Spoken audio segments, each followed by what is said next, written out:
당시에 그 세상을 보시니까 유대인들 하나님의 백성 아닙니까?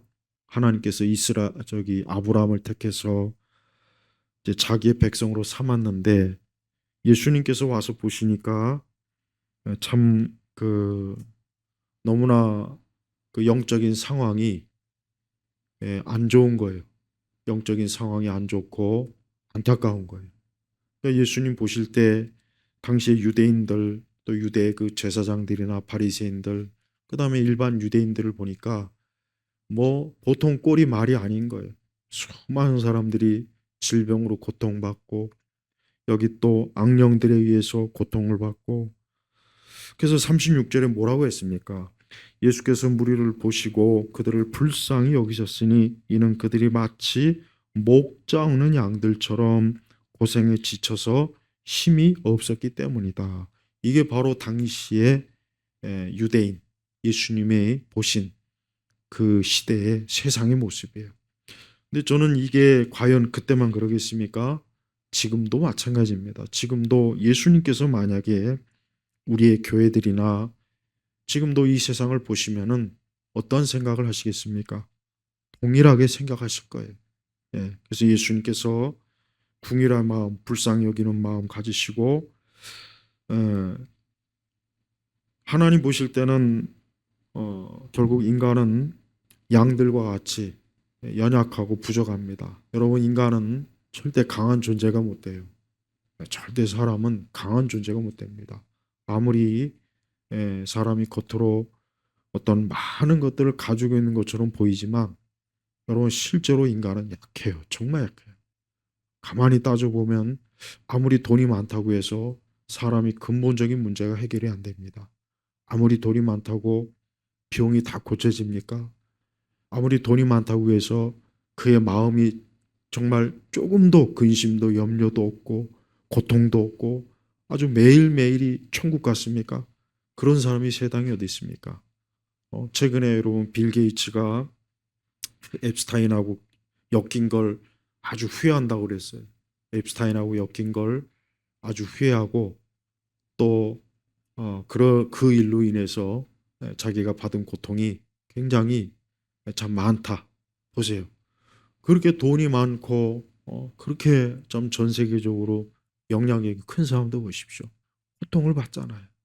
고통을 받지 않습니까? 그러니까 우리는 어느 누구를 봐도 그에게 있어서 가장 중요한 것은 그가 과연 영원한 것을 얻었는가?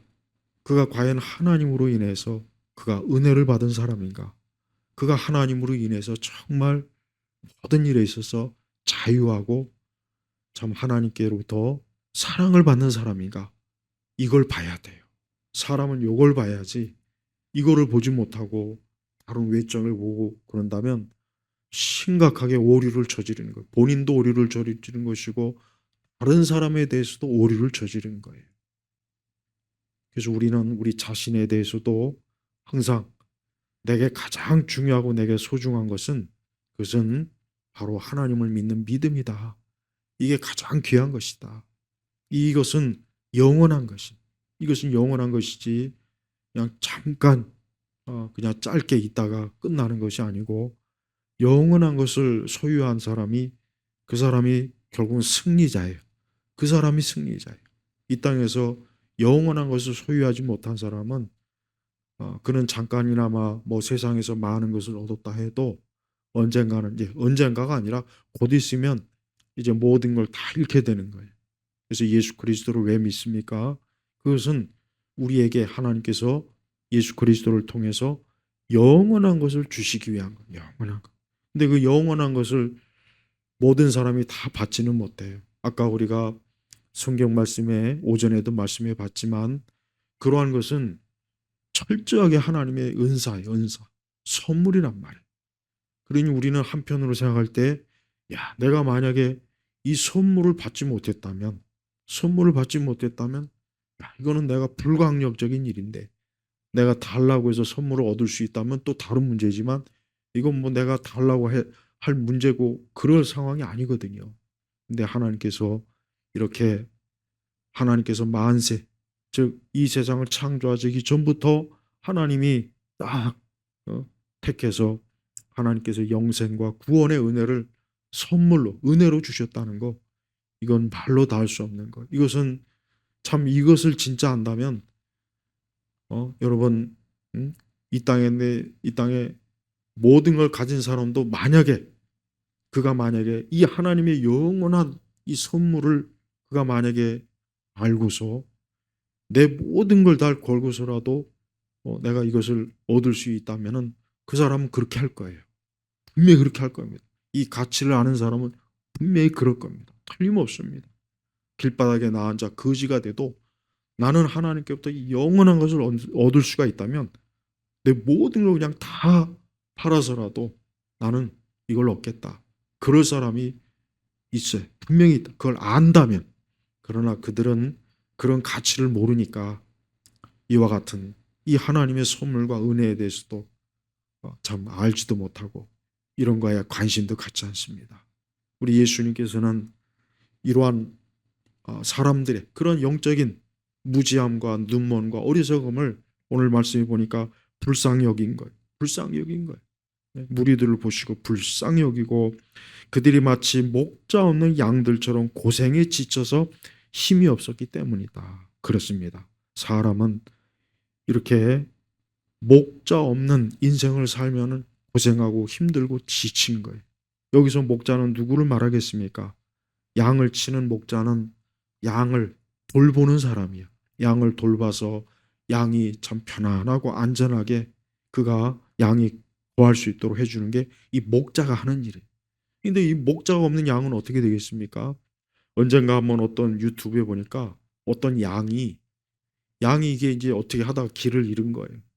길을 잃었는데 이 양이 이제 어떻게 나중에 사람한테 발견이 됐는데 양이 이게 털을 깎지 않아 가지고 너무나 털이 막 뭐 온몸에 그냥 그 양털이 막 지저분하고 더럽고 그걸 깎아주지 않으면 그 양은 살 수가 없거든요. 힘든단 말이에요. 그러니까 이 목자가 없으니까 양이 그냥 야생에서 막 지 혼자 살다 보니까 그 털이 그냥 완전히 사람이 머리를 안 감으면 머리가 떡이 되잖아요. 양도 똑같아요. 그 양털이 막 그냥 서로 엉기고 막 짓이기고 더러운 거 묻고 양 꼴이 보니까 이게 말이 아니에요.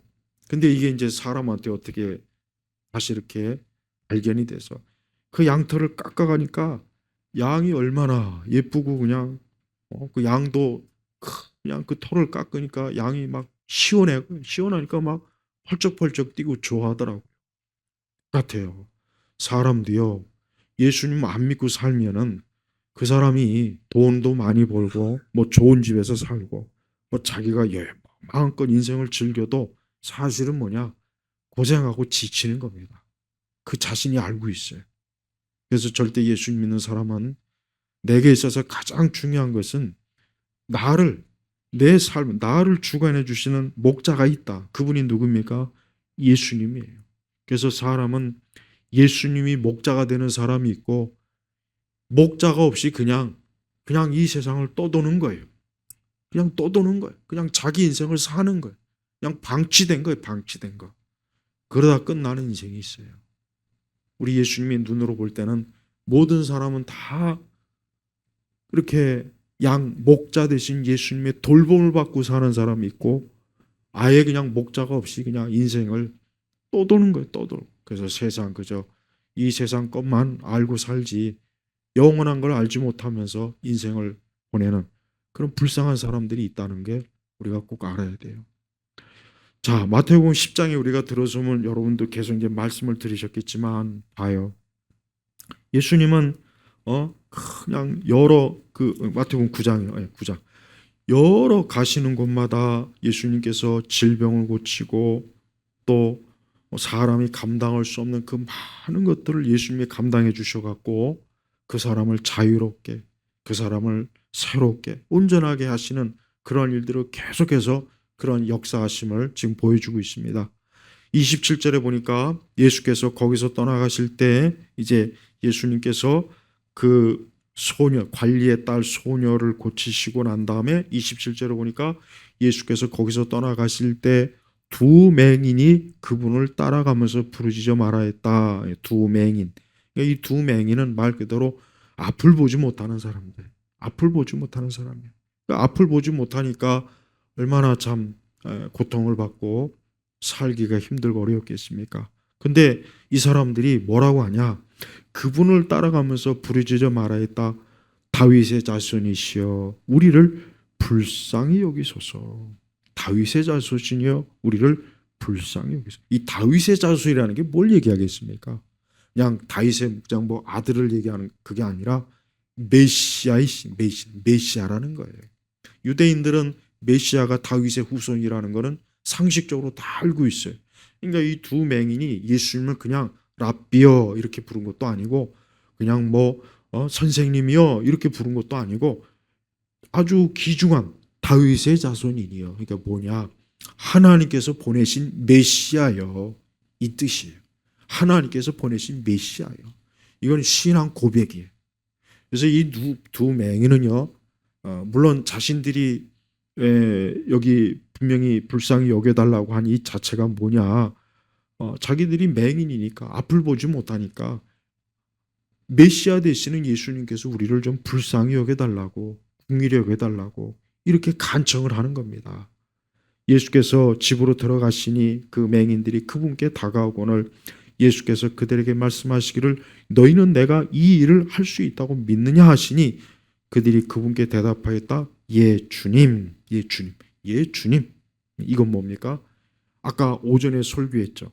여러분 믿음이라고 하는 것은 그저 막연히 그저 막연한 감상적인 게 믿음이 절대 아닙니다. 믿음은 확실한 근거에 의해서 믿는 거예요. 이 두 맹인이 어떻게 해서 예수님께서 너희가 내가 일할 수 있다고 믿느냐 했을 때 어떻게 이렇게 담대하게 예 주님 어떻게 이렇게 대답할 수 있었던 근거가 뭡니까? 근거. 그냥 뭐 물에 빠진 사람이 지푸라기 잡는 심정으로 예수님께서 그저 여기저기 뭐 병을 고치셨다 들어가지고 그래서 그런 게 아니에요. 이 사람들은 실제로 그리스도께서 치유하시고 그리스도께서 낫게 하신 거기에 대해서 확실히 알고 있기 때문에 그걸 분명하게 알고 있기 때문에 자기들도 능히 예수님께서 그렇게 해주실 것을 믿은 거예요. 그러니까 이 사람들 속에는 조금도 믿지 않는 불신앙이 없어요. 그 마음의 속에서 그럴 수도 있고 안 그럴 수도 있고 그런 마음이 아니라 진짜 예수님께서 우리를 불쌍히 여기시면 우리는 반드시 이 두 눈을 하나님께서 예수님께서 보게 하실 것이다. 아주 확신에 찬 믿음을 갖고 있는 거예요. 네. 우리의 믿음도 그래야 돼. 우리의 믿음도 그냥 막연한 믿음은 안 돼요. 막연하게 하나님 믿으면 안 돼요. 이건 믿음이 아니에요. 어떤 사람은 그걸 믿음이라고 생각하더라고요. 아닙니다. 우리는 확실하게 예수님께서 살아 계셔서 지금도 나와 함께 하시고 동행하시고 나를 영원한 길로 이끌어 주시는 생명의 주가 되신다는 것을 확실하게 믿어야 돼요. 막연하게 믿는 것은 그걸 믿음이라고 생각하면 절대 안 돼요. 이제부터 그런 건 믿음이 아니구나. 이거는 그냥 내 감성일 뿐이지 이 믿음은 실체가 있는 믿음이구나. 그렇게 알아야 됩니다. 29절에 보니까 예수께서 그들의 눈을 만지며 말씀하시기를 그들의 눈을 만지며 예수님은 치유의 방식이 좀 여러 가지예요. 그냥 말씀으로만 한 적도 있고 이렇게 손을 대가면서 치료하시는 그러니까 예수님의 치유 방식은 다양합니다. 그건 왜 그런지 모르겠어요. 그건 예수님께서 하고자 하는 거니까. 그러면서 뭐라고 합니까? 너희 믿음대로 너희에게 되어라. 너희에게 되라. 기독교 신앙의 본질은 뭐냐? 이건 바빙크가 위대한 화란의 신학자 바빙크가 한 얘기인데 믿음의 본질은 그 기독교 신앙의 본질은 믿음이라고 했어요. 믿음이에요. 기독교 신앙의 본질이 뭐냐? 믿음이에요. 믿음. 근데 이 믿음은 우리가 살고 있는 이 세상에서 이 믿음의 작동은 확실하게 합니다. 그래서 우리는 어떤 사물이나 어떤 현상을 볼 때도 우리는 하나님을 믿는 믿음으로 그것을 대할 수가 있어야 돼. 또 그렇게 해야 됩니다. 그래서 지금 시대는 하나님 믿는 진짜 하나님을 제대로 믿는 사람이 드문 이유가 뭐냐? 그거는 진짜 믿음을 가진 사람이 드물어서 그런 거예요. 그러니까 세상이 문제가 아닙니다. 아무리 세상이 어떻게 변해도 진짜 믿음은, 살아있는 믿음은 그건 계속 작동하게 돼 있어요. 그렇지만 애초부터 믿음이 없는 사람은 이 세상이 뭐 지금보다 더 좋아져도 그 사람들은 애초에 믿음이 없기 때문에 그 믿음의 작동이 안 되는 거예요. 그래서 기독교 신앙의 본질은 믿음이요, 믿음. 그래서 항상 우리 성도들이 하나님을 믿는 믿음이 제일 중요하다는 것을 절대 그것을 놓치면 안 돼요. 분명히 예수님도 너희 믿음대로라 그랬어요. 믿음대로. 이건 뭐냐? 저들이 알고 있는 대로, 사실대로 그렇게 될 거다. 그러니까 저들은 어때요? 예수님께서 자기들의 눈을 뜨게 하실 것이다 하는 것을 그걸 사실로 알고 있는 거예요. 사실. 막연하게 그냥 이렇게 막 뭐 그렇게 해줬으면 좋겠습니다가 아니라 사실. 사실이야, 사실. 그래서 예수님이 뭐라 그들의 믿음을 어때요? 그 믿음대로 되라. 너희들이 알고 있는 사실대로 되라. 되라. 이 사람들은 예수님께서 우리의 두 눈을 뜨게 하는 건 그거는 당연한 것이다. 예수님이기 때문에 당연히 그럴 수 있는 거다. 이건 사실이다. 그들은 그런 생각과 마음을 가지고 있는 거예요. 그래서 예수님께서 어때요? 그래, 너희들이 생각하는 그 사실대로 되어라. 그 뜻이에요. 그 뜻. 그러니까 이 믿음은, 이 사람들은 그냥 추측성 믿음도 아니고 그랬으면 좋겠습니다 하는 것도 아니에요. 진짜 자기들을 예수님께서 낫게 하실 것이다라는 걸 사실로 믿은 거예요. 그러니까 이 믿음을 진짜 잘 이해해야 됩니다. 지금은 이 믿음에 대해서 정확하게 교리적으로, 신학적으로, 성경적으로 이게 정립이 안 되다 보니까, 그러니까 정말 그리스도인들이 자기들이 자꾸 믿는다고 하는데 실제로 그 믿음은 전혀 지금같이 이렇게 세속화 시대에다가 거기다 반기독교적이지, 얼마나 이 세상이 막 기술이 막 엄청나게 막 하루가 다르게 발전하지. 이러니까 하나님 믿는 믿음이라는 게 그냥 예배당 안에서 그냥 잠깐 있다가 머무는 그 정도지, 실제로 더 바깥에 나가면 내가 이 믿는 믿음이 이게 사실인가? 진짜 예수님이 계신가? 진짜 하나님의 이 성경이 하나님 말씀일까? 진짜 천국이 있을까? 그러니까 자기의 영혼에 대한 그 중요성을 모르고 교회 다니는 사람들이 너무 많습니다. 이 세상은 계속해서 인간은 영혼이 없다. 이 세상의 메시지는 다른 게 아니에요. 영혼이 없다. 하나님도 없다. 천국도 없고 지옥도 없고 심판도 없다. 그런 거 없다. 세상은 계속 그 메시지를 다양한 경로를 통해서, 다양한 문학이나 예술이나 춤이나 노래나 드라마나 방송이나 광고나 또 많은 거짓 지식인들을 통해서 계속해서 그것을 주입해요. 그래서 사람들은 자기도 모르게 무신론자가 이미 돼 있는 거예요. 애초부터 죽어 있는 사람이 더 무신론자로 확실하게 아주 확실하게 그냥 다져져 버려요. 우리 성도들이 바로 그런 세상에 우리가 살고 있는 겁니다. 그러니 우리가 내가 어디에 있든 내가 하나님을 믿는, 정말 하나님이 살아계시고 존재하신 것을 믿는다는 건, 이거는 진짜 믿음이 가지고 있지 않는 사람은 지금 이 상황을 견디질 못해요. 못 견뎌요. 못 견뎌. 오직 불신앙에 압도돼 가지고 그냥 거기에서 무릎 꿇고 살아야 돼요. 하지만 진짜 믿음을 가진 사람은 절대 그렇지 않습니다. 왜? 그 사람은 살아있는 믿음을 가지고 있기 때문에 이 세상에 굴복하지 않습니다. 굴복 절대 안 해요. 죽어도 안 합니다. 죽어도. 그래서 히브리서 11장에는 그런 사람을 뭐라 그랬어요? 이 세상에 감당할 수 없는 사람이라고 그랬단 말이에요. 세상이 아무리 뭐 예수 믿는 사람을 잡아다 죽인다, 감옥에다 넣는다, 예수 믿는 사람을 아무리 욕을 하고 아무리 해도 이 사람들은 그 믿음이 살아있기 때문에 세상이 감당을 안 돼. 못하는 거예요. 못하는 거. 그래서 기독교의 믿음은 절대 나약함이 아닙니다. 기독교의 믿음은 그냥 단순히 감정적으로 내 마음이 하나님을 뜨겁게 사랑한다는 것도 아니에요. 살아있는 실제 사실을 그냥 받아들이는 게, 동의하는 게 이게 믿음이란 말이에요. 그래서 이 두 맹인은 예수님을 있는 그대로 알고 있는 그대로 자기들이 받아들였기 때문에 예수님께서 너희 믿음대로 되어라. 어떻게 됐습니까? 30절에 그들이 눈이 열렸다. 눈이 열렸다. 이게 기독교예요. 세상의 많은 종교들은 다 거짓말을, 전부 다 거짓말을, 전부 다. 처음부터 끝까지 모든 걸 다 거짓말로 도배질한 게 이 세상 종교고 세상의 거짓된 철학입니다. 세상의 문화입니다. 그러나 기독교는 어때요?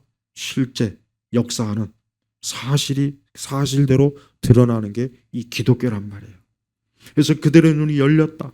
예수께서 그들에게 엄하게 경고하여 말씀하기를 주의하여 아무도 알지 못하게 하여라 하셨으나 그들이 나가서 그분의 소문을 그 온 지역에 퍼뜨렸다. 온 지역에 퍼뜨렸다. 그렇습니다. 예수님께서는 자신에 대해서 스스로가 예수님을 막 드러내거나 광고하거나 선전할 필요가 없었어요. 이미 그리스도를 만난 사람들이 그리스도가 실제한다, 메시아가 여기 계신다라는 것을 그들이 그 사실을 어때요? 증거한 거예요. 증거. 그러니까 기독교는 사실을 증거하는 거예요.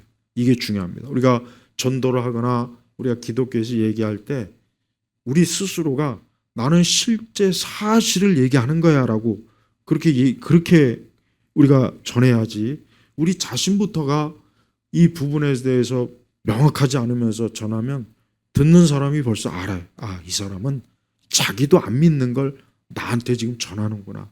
이 사람은 자기도 모르는 걸 지금 나한테 자꾸 강요하는구나.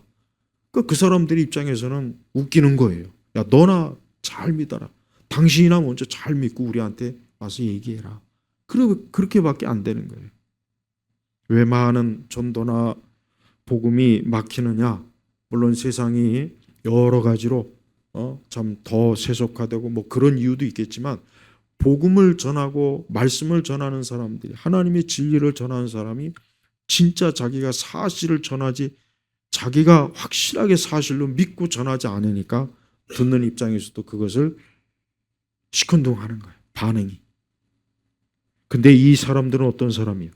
이 사람들은 자기가 사실을 믿은 그대로 그리스도께로부터 고침을 받은 거예요.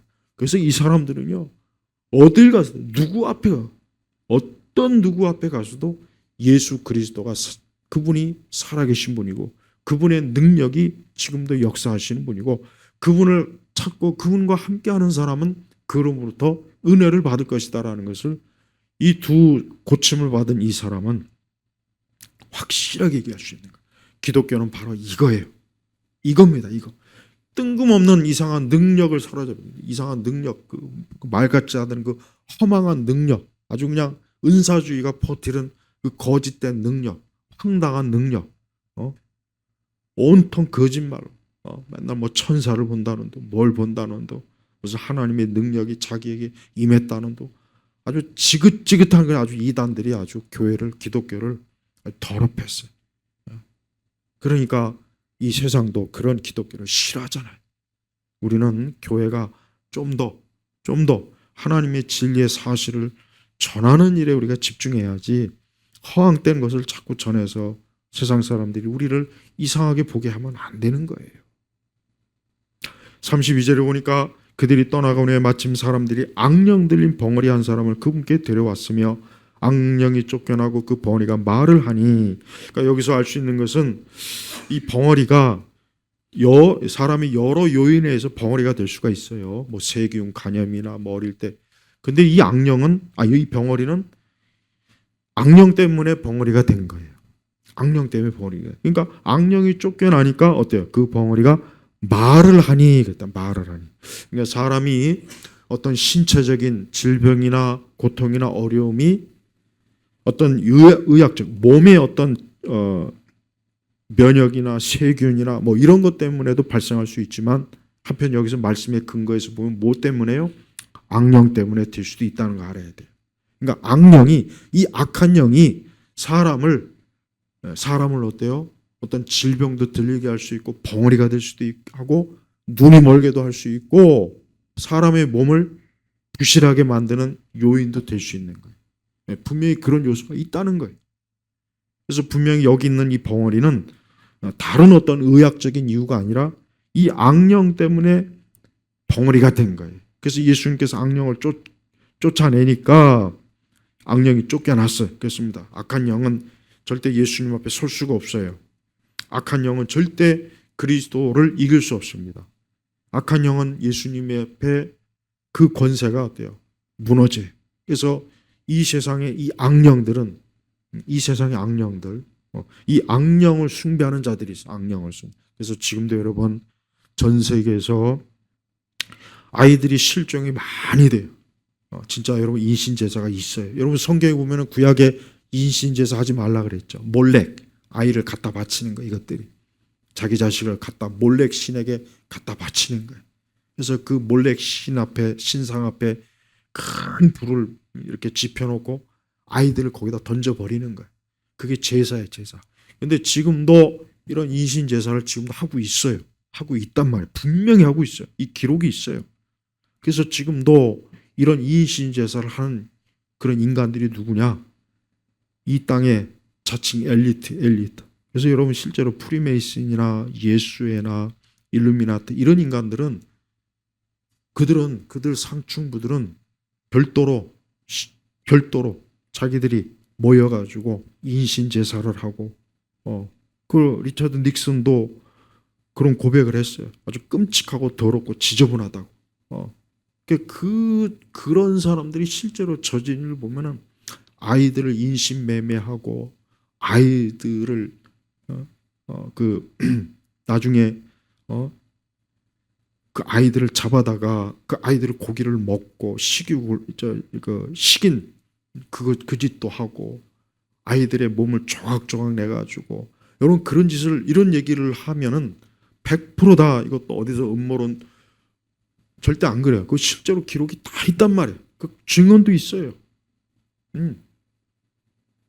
근데 그 사람들이 공통적으로 섬기는 신이 뭐냐? 전부 다 성경에 나와 있는 이 바벨론 우상들, 몰래, 현대판, 몰래 이런 것들. 그 사람들 그래서 그들은 신비주의 그룹, 그들만의 아주 끔찍한 의식을 하고 하나님을 부정하고 그리스도를 부정하는 공개적으로 기독교와 십자가를 모독하는 그런 의식을 치러서 자기 영혼을 어떻게 팔아넘기, 자기 영혼을 아예 공개적으로 팔아넘기. 그래서 여러분 저 헐리우드나 저런 영역들을 실제로 일부 유명한 배우가 자기가 거기에 참가했을 때 그 끔찍한 모습을 보면서 소름 끼친 그런 증언도 했단 말이에요. 자 보세요. 여러분 성경에 나와 있는 악은 지금도 그대로 일어난다는 걸 알아야 돼요.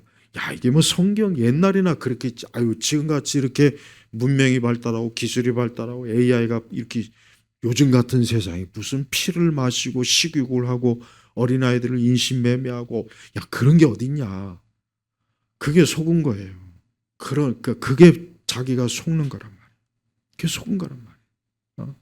그래서 여러분 악령은 있어요. 그리고 이 악령은 진짜 마지막 때 돼서 세상을 자기들이 지배하고 세상을 자기들이 통치하고 예수 그리스도를 대적하고 예수 그리스도를 믿는 교회를 아주 완전히 뿌리 뽑고 박멸을 시키려고 지금도 계속 그 과정을 준비하고 있고 앞으로 그렇게 될 거예요.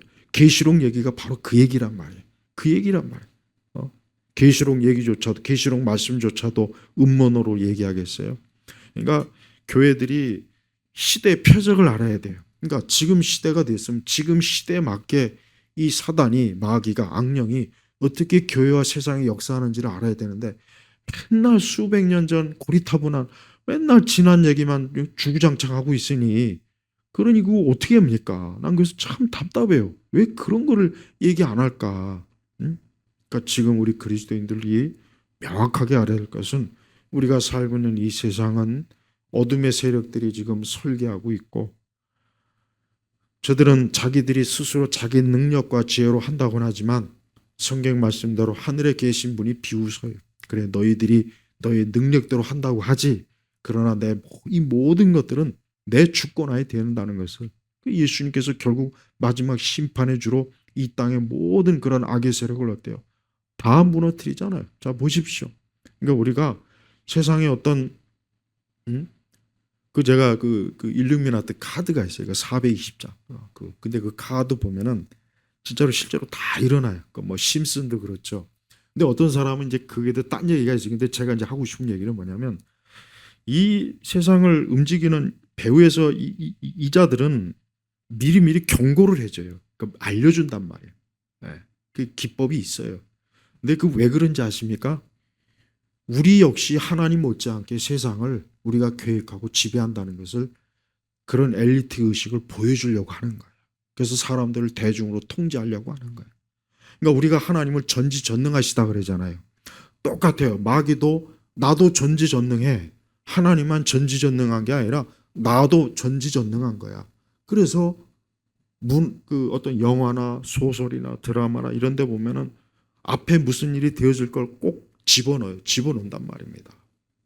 근데 그런 거를 얘기하면 그건 음모론이다. 근데 음모론이 아니라는 거는 그 자료를 보면 너무나 이건 부정할 수 없는 거예요. 그 왜 그러냐? 그 기법이 뭐냐?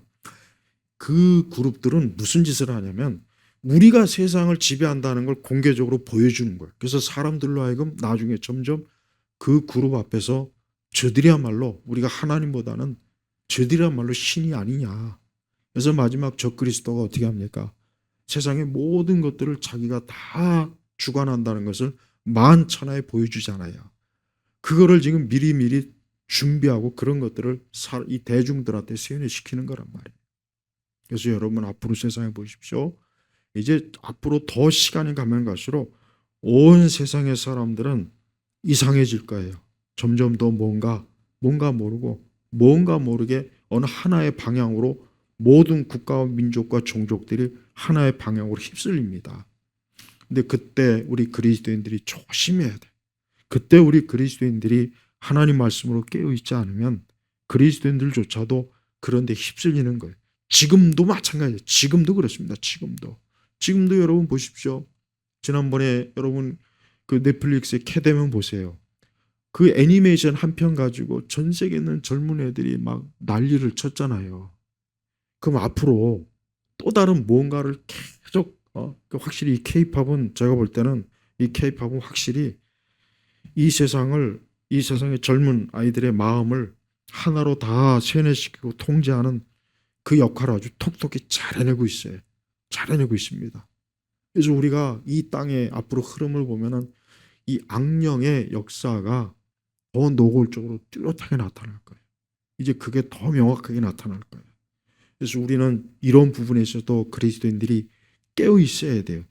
이런 부분에 있어서 시대 표적을 잘 깨우쳐야지 이게 딴 나라 얘기고 이거는 우리하고 상관없는 얘기고 야 그런 얘기는 그게 무슨 성경하고 뭔 관련이냐 자꾸 이렇게 취급하다 보면은 나중에 정말 심각하게 다가올 때는 완전히 거기에 다 푹 빠져버립니다. 그래서 할 수만 있으면 택한 자까지도 미혹한다는 말이 왜 나왔겠습니까? 할 수만 있으면 예수님께서 제어하지 않으면 사단을 제어하지 않으면 믿는 자들까지도 다 속아놓는 거예요. 다 미혹됩니다. 이렇게 무서운 거예요. 이렇게 무서운 거예요. 지금 세상은 그러한 자들이 지금 주물럭 거리는 거예요. 그러한 자들이 주가를 다 가지고 있고 금을 통제하고 있고 그러한 자들이 정부를 통제하고 있고 그러한 자들이 세상의 모든 일들을 다 그들의 계획대로 하나하나 그리고 그러한 자들은 주기적으로 일정한 장소에서 모여가지고 아이들 인신매매하고 해서 그 아이들을 먹고 불에 바치고 그 악마의 형상을 한 그 바벨론과 몰렉과 그 구약 성경에 나오는 그 모든 우상을 그대로 재현해 가지고 그 앞에서 절을 하고 숭배하고 그 짓을 합니다. 그리고 자기들끼리 다 서로 내통하면서 온 세상을 앞으로 우리가 다 먹자. 지금 이게 바로 이 세상의 원리입니다. 여러분 이런 말을 절대 이상하게 들으면 안 돼요. 나는 그릇된 음모론과 그렇지 않은 거 구분할 수 있어요. 난 그걸 구분할 수 있어요. 그래서 우리 성도들이 적어도 이러한 부분은 알고 있어야 돼요. 여러분 우리나라도 그 한 부분에 들어가는 거예요. 우리나라도 시끄럽잖아요. 시끄럽고 요란하고 그러면서 뭔가 모르게 점점 더 대중들이 통제받고 있고 자유가 없어지고 세금은 점점 높아지고 점점 뭔가 이 나라가 이상한 방향으로 가지 않습니까? 이거는 우리나라만 문제가 아닙니다. 이거는 온 세상이 지금 어때요? 같이 흘러가는 하나의 흐름이에요. 흐름. 그러니까 앞으로 점점 더 이제 본격적으로 이제 되면은 몇 년 전에는 상상하지도 못했던 그런 일들이 우리에게 성큼 다가와서 우리가 이걸 어떻게 해야 되나 그럴 때가 온단 말이에요. 그러니까 우리 지금 정말 신앙생활, 믿음 생활이 언제까지 우리가 이렇게 자유롭게 여러분 앞으로 보십시오. 교회 나가는 것도 통제할 시대가 옵니다. 교회 나가는 것도 통제하는 시대가 온단 말이에요. 온다고요. 반드시 옵니다. 그래서 절대 예수 그리스도를 믿는 진짜 신앙과 믿음을 가진 자들을 다 속아낼 거예요. 속아내서 그 자들이 절대 이 세상에 발을 못 붙이게 만드는 거예요. 그래서 사단은 사단의 계획이 있어요. 악령은 악령의 계획이 있단 말이에요. 왜 그걸 모를까요? 여러분, 하나님의 계획에 대해서는 많이 들어봤을 거예요. 그러면은 마귀는 가만히 잠자고 있겠습니까? 아니, 마귀는 가만히 잠자고 있어서 하나님의 계획이 회방하지 않고 가만히 있겠습니까? 구약 성경을 보십시오. 예수님이 오시는 메시아의 통로를 아주 이 마귀가 아주 끊어버리려고 얼마나 악한 짓을, 그 통로를 끊어버리려고 이삭이 아니라 이스마엘을 대를 읽게 하려고 하는 게 뭐예요? 메시아가 못 오게 하려고 하는 거예요. 그러니까 구약의 역사를 쭉 보면은 그리스도께서 오시는 길을 마귀가 끊으려고 하는 거예요. 결정적으로 예수님이 왔음에도 불구하고 2살 이하짜리를 다 죽이는 거 보십시오. 마귀가 얼마나 무섭습니까? 이런 짓을 한다고요. 그럼 지금은 그렇게 안 하겠냐고요. 지금도 해요. 지금도 한단 말이에요. 앞으로 제가 볼 때는 이제 전 세계에 있는 거의 대부분의 개신교회는 다 이제 하나의 종교 그룹으로 다 들어가게 돼 있어요. 이제 보세요. 보시라고. 앞으로 몇 년 안에 다 그렇게 돼요. 근데 문제는 그거를 저항하지를 않아요. 하긴 뭐 WCC도 저항하지 않는 판에, 그 보작 눈에 뻔히 보이는 것도 저항하지 않는 판에 앞으로 뭐 그보다 더한 게 있을 때는 얼마나 넙죽 잘 받아먹겠습니까? 자, 그래, 이렇게 악령에 대해서는 분명하다는 걸 우리가 꼭 알고, 34절에 보니까 바리새인들은 그가 악령들의 우두머리의 힘으로 악령들을 쫓아낸다라고 말하였다. 이게 바로 성령을 모독하는 죄예요. 하나님의 역사를, 복음의 역사를 부정하는 게 이게 성령을 모독하는 거예요. 이게 바로 이게.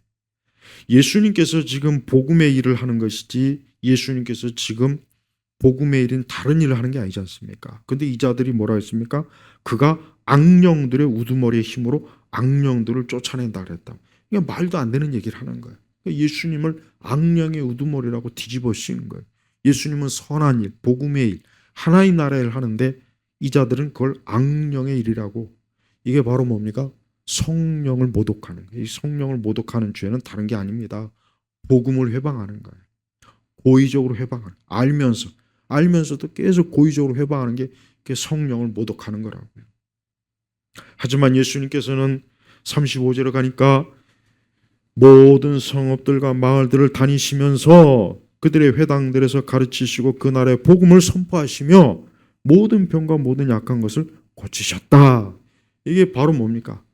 이게 바로 성령의 일이에요. 이게 하나님의 일이라고. 이게 어떻게 악령의 우두머리가 일이 되겠습니까? 악령은 이런 일 안 합니다. 악령은 사람들에게 고통을 주고 저주를 내리고 재앙을 주고, 악령은 사람들을 올가매가지고 꼼짝달싹 못하게, 그게 악령이 하는 일이지만 우리 주님은 어때요? 모든 병과 모든 약한 것을 고치시고 복음을 전하셨잖아요. 우리 예수님이 하시는 일은 지금도 예수님이 이 일을 하고 계셔요. 하지만 악령도 악령의 일을 하고 있다는 걸 알아야 된단 말이에요. 36절에 아까 말씀에 제가 증거했듯이 그렇습니다.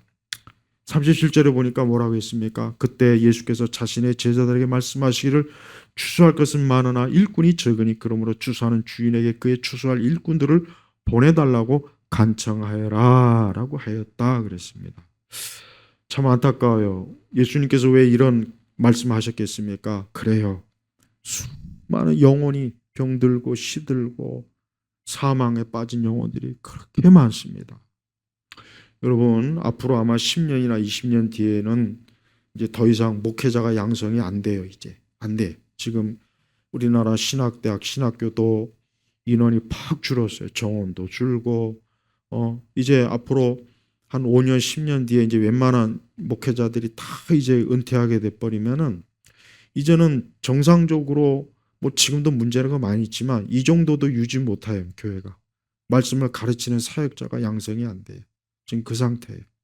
앞으로 이제 AI가 대체하겠죠. AI 목사가 대체할 겁니다. 그러니까 사람 목회자는 앞으로 10년이나 20년 안에는 아마 끝날 겁니다. 그 위에는 더 이상 사람 목회자가 이제 양성이 될 수가 없어요. 이제는 체제가 지금 그렇게 돼버리고 있어요. 그래서 많은 신학대학들이 지금 점점 축소되고 있습니다. 지원자도 없고. 그러니까 예수님께서 하신 이 말씀은 분명히 추수할 것이 많은데 이 추수할 일꾼은 보내달라고 했대. 간청하여라 그랬잖아요. 근데 지금은 현상이 어떻습니까? 일꾼이 없어요. 일꾼이 점점 줄어들어요. 그래서 지금 많은 교회들이 이제 점점 사역자들도 없어지고 점점 사역자들이 부족해지고 앞으로 점점 이제 이 자리가 텅 비면 어쩔 수 없어요. AI가 대체할 겁니다. 다 대체하니까. 근데 그게 과연 진정한 영적인 역사가 있는 그런 역사이겠습니까? 그렇지 않아요. 그렇지 않죠. 하나님은 살아있는 사람에게 복음을 전하게 하십니다. 하나님은 살아있는 사람에게 생명의 소식을 전하는 걸 하나님이 원하시지. 하나님이 로봇이나 기계를 통해서 복음을 전하는 걸 그걸 하나님이 원하시겠습니까? 그런데 앞으로 미래 교회는 그 방향으로 간단 말이에요. 그러니까 참 답답한 그런 일들이 앞으로 벌어져요. 그러니까 이 세상은 교회를 없애려고 하는 거예요. 목사도 없애고 교회도 없애고 그래서 아예 그리스도의 복음의 흔적이 없애려고 이 세상을 지금 이런 식으로 계속 밀고 가는 거예요. 계속. 그러니까 이 세상을 지금 이 어둠의 설계자들은 다른 게 없습니다. 하나님이 지으신 이 세상과 이 땅의 교회를 없애버리려고 하니까 그게 최고의 정점이에요. 그게 가장 최후의 목표예요. 그걸 위해서 경제나 기술 발전이나 국가 간의 이런 모든 것들을 금융 이런 것들을 다 조직하는 거예요. 우리 성도들이 절대 오늘과 내일은 또 다릅니다. 내일과 그 다음 날은 또 달라요. 올해와 내년에는 또 다릅니다. 점점 다릅니다. 그래서 우리 성도들이 제발 그리스도를 믿는 이 믿음을 이게 정말 소중하구나. 이걸 없애려고 세상이 달려드는구나. 이걸 없애려고 세상에 지금도 이렇게 치열하게 이 이 악령이 이토록 지금 엄청난 계략을 꾸미고 있구나 하는 것을 꼭 알아야 됩니다. 우리 온 성도님들, 우리가 장차 예수님께 가면은 이제 이 악한 세대, 악한 세상은 이제 더 이상 우리하고 상관없을 거예요. 그러나 그 나라에 들어가기까지 힘써 믿음의 싸움을 싸우는 일에 있어서 지치지 말고 자기 영혼을 위해서 힘써 주님 앞에서 살아야 됩니다. 기도하겠습니다. 하나님 아버지 감사합니다. 오늘도 하나님의 귀한 말씀이 우리 영혼을 깨우고 또 우리로 하여금 시대 표적을 알게 하시고 우리로 하여금 하나님을 온전히 섬길 수 있는 그러한 길로 가도록 이끌어 주옵소서. 주여 이 세상 모든 일들은 하나님의 주권하에 있습니다. 특별히 믿는 우리 교회와 성도들이 이 어려운 때를 잘 이겨낼 수 있도록 지켜주시고 돌봐 주옵소서. 예수 그리스도의 이름으로 기도 올렸습니다. 아멘.